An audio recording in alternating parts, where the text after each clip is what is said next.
এলের অবস্থা খুবই ভালো।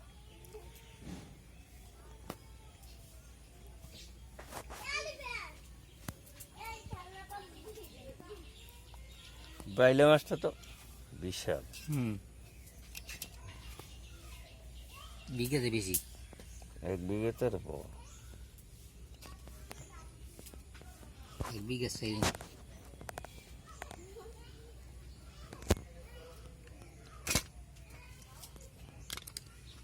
দগরি মাছ এখনো যেতে হবে। দক্ষিণের সাথে মরে না।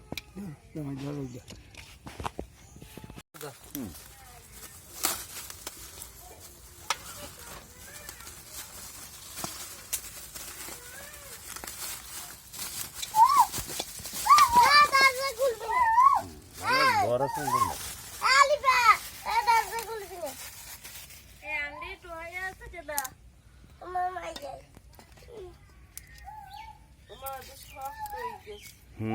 লো হয়ে গেছে।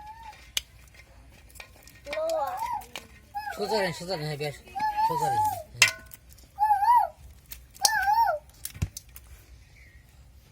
ইংরেজি হয়ে গেছে। সোজা সোজা লাগা। হ্যাঁ আসসালামু আলাইকুম ভিউয়ার্স, কেমন আছেন সবাই? আশা করি আসসালামু আলাইকুম ভিউয়ার্স, কেমন আছেন সবাই? আশা করি ভালো আছেন। আমিও আল্লাহ পাকের ইচ্ছায় ভালো আছি। তো আজকে এই যে দেখেন, এটা হচ্ছে গলদা চিংড়ি। আমাদের বরিশালের ভাষায় গলদা বেশি বড় হয়ে গেলে তখন জাঙ্গুয়া বলে, জাঙ্গুয়া চিংড়ি। তো এই এক একটা এই চিংড়ি মাছের পাও প্রায় 1 হাতের মতো লম্বা হয়েছিল। আর আপনার এই চিংড়ি মাছটা প্রায় 400 গ্রামের কাছাকাছি ওয়েট। খুবই মানে বড় চিংড়ি মাছ। আর এই চিংড়ি মাছটা আমি নিজেই খেয়েছি, আমাকে বেজে দিয়েছিল সকাল 10টার দিকে। এই দেখেন, এই 1 হাত, একদম ফুল 1 হাত। আব্বার হাতের একটু বড় হয় যদিও, এই আব্বার হাতের একটু বড় মাপে বিশাল হয়।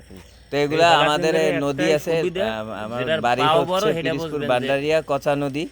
এই কচা নদীর মোহনা, যেটা খাল আছে, কচা নদীর বড় খাল, এই খালের ভিতর থেকে এটা ধরা। যদিও খালটা আটকিয়ে দিয়েছে, এইটার ভিতরে অনেক মাছ পাওয়া যায়।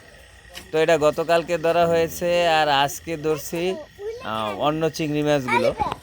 টোটাল আধা কেজির উপরে চিংড়ি মাছ, প্রায় 1 কেজির কাছাকাছি চিংড়ি মাছ। এই বাইলা মাছ অনেক বড়, 1 বিঘাতেরও বড়। সচরাচর এত বড় বাইলা মাছ পাওয়া যায় না, শুধুমাত্র আমাদের দেশেই পাওয়া যায়, আমাদের এলাকায়। এই যে দেখেন কত মোটা এই বাইলা মাছ পেয়েছে। আর এই চিংড়ি মাছগুলো একদম নদীর টাটকা চিংড়ি, খালের ভিতর থেকে যদিও ধরছে, একবারে নদীর সাথে মিলানো এই খালটা। আর দগরি মাছ, এই দগরি মাছ পেয়েছে। এই দগরি মাছ কোনো এক সময় আমরা 4 থেকে 5 টাকা কেজি কিনেছি, আবার দেখেছি। এখন শুনলাম এইবার বাড়িতে যে এই দগরি মাছ নাকি 1500 টাকা কেজিও বিক্রি হয়েছে। এক আশ্চর্য ব্যাপার। এই হলে আমার আব্বা। এই দেখছেন,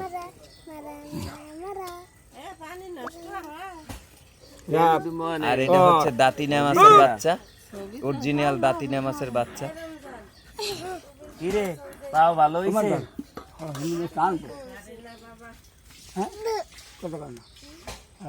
আর এটা হচ্ছে বরিশালের ভাষায় ফেহা মাছ বলে। ফেহা মাছ, মাছটা ভাজি করলে, তেলের উপর মশমশা ভাজি করলে অনেক স্বাদ। এই যে পাগুলা কাটা হইতেছে, আর এই চিংড়ি মাছটাও এখন কাটা হবে। এই যে দেখেন, এই যে একটা পাও। আমাদের এক চাচি আছে, উনি কাটাকাটি করতেছে।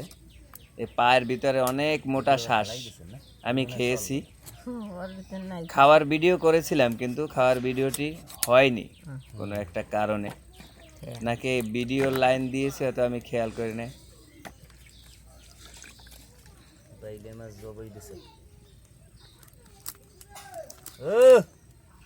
দেখছেন কত মোটা, হাতে আসে না। এই যে